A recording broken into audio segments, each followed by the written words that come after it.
After diving into the powerful new Mac Mini M4, you might be asking, is it the ultimate upgrade for your workspace?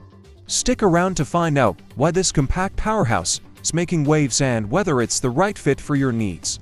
You won't want to miss the surprising features and future upgrades that could make this device even more impressive. Let's jump in and explore.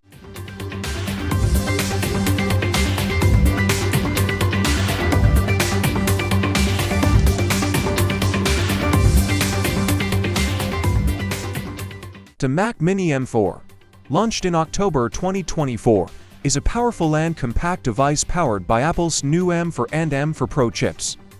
Offering improved performance, this model features enhanced processing power, faster graphics, and more efficient energy consumption, making it ideal for both creative professionals and, with its sleek design and various configuration options, including memory upgrades up to 64 GB and storage options reaching 8 TB.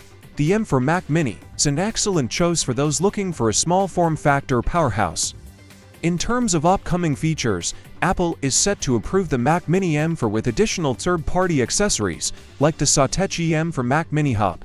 Launching in February 2025, this hub will offer more USB and SD card ports for expanded connectivity and support for storage upgrades, allowing users to expand their device's capabilities with ease. The new device will also support faster external storage through NVMe SSDs, providing an affordable alternative to Apple's high-priced storage options. These updates are expected to enhance the Mac Mini's versatility and performance even further. That's a wrap on the Mac Mini M4. Exciting updates in January 2025 will unlock even more capabilities for this already powerful machine. If you found this video useful, don't forget to like, subscribe, comment, and hit the bell for more.